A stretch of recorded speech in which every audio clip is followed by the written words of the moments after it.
আসসালামু আলাইকুম ভিউয়ার্স, লাবণ্যস ডায়েরিতে আপনাদের সবাইকে স্বাগতম। আশা করি সবাই ভালো আছেন। আলহামদুলিল্লাহ আমি অনেক ভালো আছি।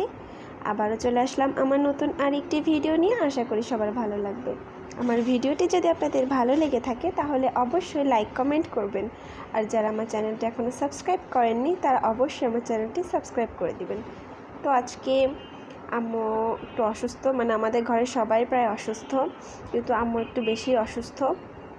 আম্মু রান্না করতে পারতেছে না, তো আমিও তো কিছু পারি না রান্না করতে। ক্লাস 9-10-এ থাকতে একটা ডাল আম্মু শিখাই দিচ্ছিলো খুব তাড়াতাড়ি, মানে আম্মু মাঝে মাঝে এমন করে, খেতেও ভালো লাগে, মানে খুব তাড়াতাড়ি একবারে হয়ে যায়। তো এই জন্য সেই ডালটা আমি আজকে রান্না করব। কিছুই তো পারি না, এটা পারি, তো এটাই করব। তারপরেও যে অনেক সময় যে ছোটোখাটো জিনিসগুলো পারি তাও অনেক সময় রান্না করতে যে গোলমাল হয়ে যায়, ভালো হয় না, এই আর কি।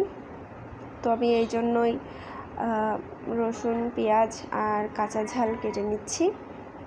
ডাল রান্না করব হাত মাখিয়ে, এটা খেতে খুবই ভালো লাগে। আম্মু তো মানে রান্না করতে পারবে না, আমি ভাত বসিয়ে দিয়েছি, ভাত প্রায় হয়ে এসেছে। এখন এগুলা আলু কেটে নিব, আর তারপর ডাল, মসুরের ডাল ধুয়ে দেন আলু দিয়ে ভালোভাবে বসিয়ে দিব, মানে হাত মেখে বসিয়ে দিব। তো আমি আসলে তেমন একটা কিছু পারি না, পেঁয়াজও ভালোভাবে কুচাতে পারি না, পড়ে যায় হাত থেকে। আলু কাটতে গেলে হাতের ফাঁকা দিয়ে মানে পড়ে যায় আলু কুচোতে, যে যেমনটা পারি তেমনটাই আর কি করতেছি। আসলে আম্মু অসুস্থ, আম্মুকে তো করতে দেওয়া যায় না। ঠান্ডা লেগেছে, আমাদের ঘরের সবাই ঠান্ডা লেগেছে। ফায়াজকে সেই সকালে খাওয়ানো হয়েছিল, এখন প্রায় 11:30 বাজে।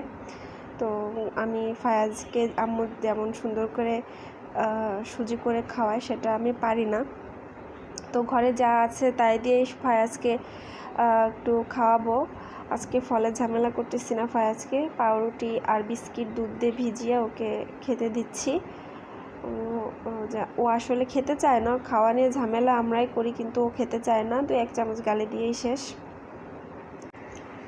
তো ঘরে এনার্জি বিস্কিট ছিল আর পাউরুটি ছিল, তো সে পাউরুটি আর সে বিস্কিট ভিজিয়ে ওকে এখন খাওয়াবো। সকালে ছোটো মানুষ, আম্মু অসুস্থ, ঘরের সবাই প্রায় অসুস্থ, আমি সুজি রান্না করতে পারি না, এই জন্য আমার ভাইটা না খেয়ে রয়েছে। তো এখন ওকে এটা খেতে দিব। দুধটা যেহেতু জাল দিয়ে নিয়েছে এই জন্য অনেক গরম, আর ওর খুব খিদা লেগেছে, এই জন্য তাড়াতাড়ি ঠান্ডা করার জন্য একটু পানি নিয়ে আমি ওর খাবারটা একটু ঠান্ডা করে দিচ্ছি, যেন খাইতে সমস্যা না হয়। তো আম্মুই খাইয়ে দিচ্ছিল ওকে, খুবই বাহানা করে, খুবই দুষ্টু। আর এদিকে আমার সব কোটা বাছা হয়ে গিয়েছে, এখন জাস্ট ধুয়ে বসিয়ে দিব। তো আমি আলু কেটে নিয়েছি, আর 1.5 কাপ মতো আমি ডাল নিব, মসুরের ডাল 1.5 কাপ মতো নিয়ে আমি সব একসাথে মাখিয়ে বসিয়ে দিব। আসলে আমি আস্তে আস্তে ভাবছি যে সব রান্নাবান্না শিখে নেব, কারণ সব সময় তো আম্মু তো আর মানে আসলে মানুষের শরীরের উপর বা স্বাস্থ্যের উপরে তো কারোর নিজস্ব হাত থাকে না, যে কোনো সময় কেউ অসুস্থ হতে পারে। তো সেক্ষেত্রে তো আমি সবসময় এমন ডাল রান্না করে সবাইকে খাওয়াতে পারি না। এই জন্য আর কি আমি ভাবছি যে এখন থেকে টুকটাক রান্নাবান্না আমি করব। তো যখনই আমি যা রান্নাবান্না করব আর কি আপনাদের সাথে শেয়ার করব। আমার ভালো লাগে আপনাদের সাথে শেয়ার করতে, যে কোনো বিষয়ে আর কি রান্নাবান্নার। আর ভুল ত্রুটি তো হবেই, মানে ভুল ত্রুটি মানে না হলে তো শিখতে পারবো না। তো এই আর কি আমি এর মধ্যে পেঁয়াজ, রসুন, কাঁচা ঝাল দিয়ে দিয়েছি, ঝালটা একটু কম দিয়েছি কারণ ডালটা ফায়াজকেও খাওয়াবো। আর হলুদ দিয়েছি, লবণ দিয়েছি আর তেল দিয়েছি। এখন হাত মাখিয়ে বসিয়ে দেবো প্রেশার কুকারে পরিমাণ মতো পানি দিয়ে। এটা হচ্ছে বেশি ঘনও হবে না, আবার বেশি পাতলাও হবে না, মানে বেশি পাতলা বলতে কি, আর মিডিয়ামও না, মানে ঘন ডালে বলা যায় আর কি। তো এখন আমি প্রেশার কুকারে বসিয়ে দিলাম, 3টা বাসি দিলে দেন আমি নামিয়ে ফেলবো।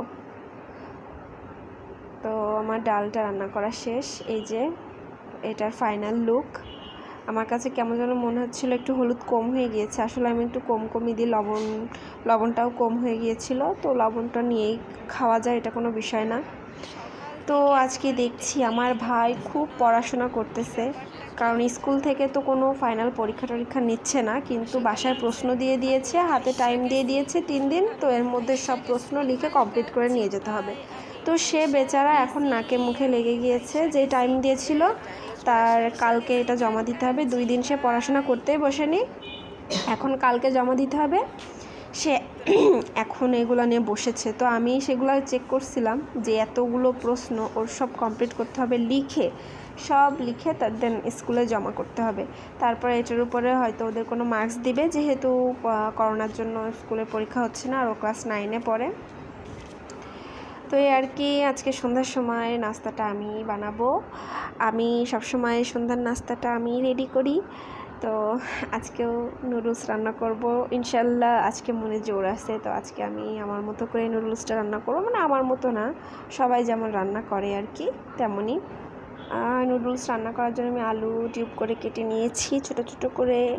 তো আমি এখন আজকে খুবই ভয়ে ভয়ে নুডলসটা রান্না করতে এসেছি, কারণ আগের দিন তো পুরো আলু ভর্তা হয়ে গেছিলো। তো সেই ভয়তে আমি নুডলস রান্না করছিলাম না কয়দিন। তারপর আজকে আম্মুকে বললাম, দেখি আম্মু আজকে একটু নুডলস রান্না করে দেখি কেমন হয়। তো এই জন্য আমি নুডলস রান্না করতে গেলাম। সব কিছুই আমিই করেছি। আম্মু যেহেতু অসুস্থ, ঝাল পেঁয়াজ কেটে নেওয়া, আলু টিউব করে কেটে নেওয়া, সব কিছুই আমি করেছি।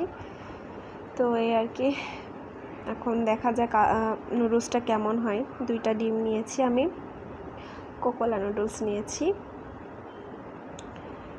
তো আমাদের ঘরে নুডলস খেতে সবাই খুব পছন্দ করে। এমনও সময় গিয়েছে যে আমরা সন্ধ্যার সময় ভরপুর নুডলস খেয়েছি, রাতে খাবার খাই না, এমনও হয়েছে।